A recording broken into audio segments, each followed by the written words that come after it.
Gur mágad a lasca hiarla cara tá fáilte rót go dtí an teach inniu lá seanna internaisiúna na mán leat agus gach duine an seo. Tá fatíos ar manis mar bhfuil sad tosa mé héin only men in the room today. So challenge, choose to challenge. I want to talk about a woman called Maureen Quigley who chose to challenge. She was born in 1924. You can search all the history books you want, you won't find her. But she raised 8 wonderful daughters. And the 8 wonderful daughters she raised them to be strong, courageous women who set about challenging life every day of their lives. She was a woman who showed her daughters how to turn a 1-pound can of Heinz beans into a 1.5 pound by pouring in half a can of water.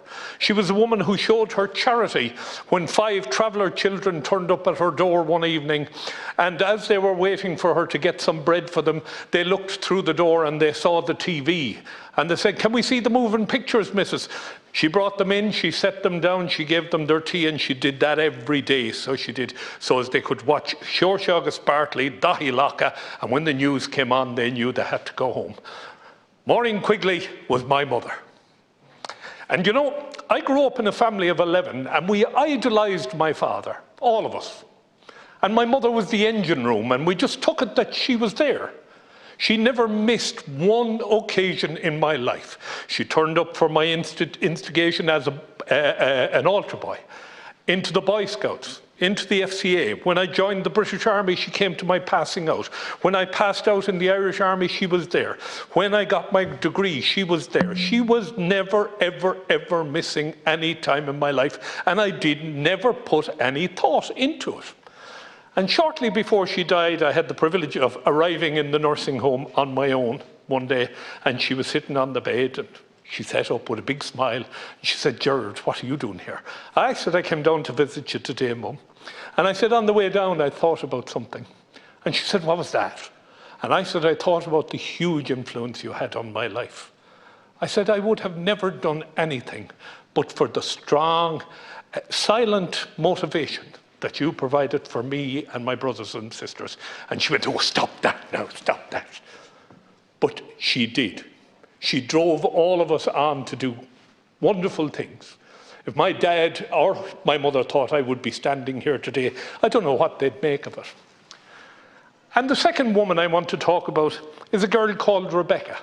Rebecca is my daughter, whom I am so in awe of, I cannot begin to tell you here. And that's not forgetting my wife. My wife, of course, was the strong woman behind my daughter. But my daughter, Rebecca, was struck with cancer of the tongue at 19 years of age. What should have been a wonderful career path for her has been damaged by constant setbacks with health.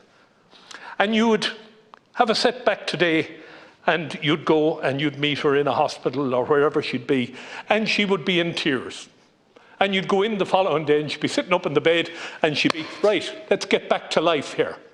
And she has lived that way every day since she was 19 years of age. She's now in her 40s. And good God, I love her and I respect her courage, her strength. So when we talk about choose to challenge, not everybody is going to be able to challenge for equal pay or equal rights. I want to talk to the mothers today who chose to give up a career and stayed at home to make their children the best they can be. I want to respect them, and I wish to God the state would respect them and treat them properly, because we don't treat them properly. And I want to remember the women who had a child on their own, and this is something that's going to come up here very soon, the right of children to know, to have their birth cert. And I have to say, Minister, today, I know some women who had children when they were young and single, who were castigated by society, who left that behind them. And you, Minister of all ministers, have a huge challenge ahead of you, because some of those women do not want to be known. They do not want their private lives ever to be opened again. And my heart goes out to them today in an equal way to the children they brought into the world. So in this house, we have a huge responsibility. We shouldn't be talking about equal pay. That should have been solved years ago. I admire all of the women in here. I don't like all of them, but I admire all of them. They're wonderful, strong people. And I hope that Regina, the leader of the House, is correct. And I hope we see a huge increase in the number of women that come into this House. I've worked in a women-dominated society for over 20 years as a teacher. I never really found one that I couldn't get along with. Great women deserve great support. Lasco here, look, you've been very, very kind to me, allowing me to go over time. Thank you very much indeed. Okay.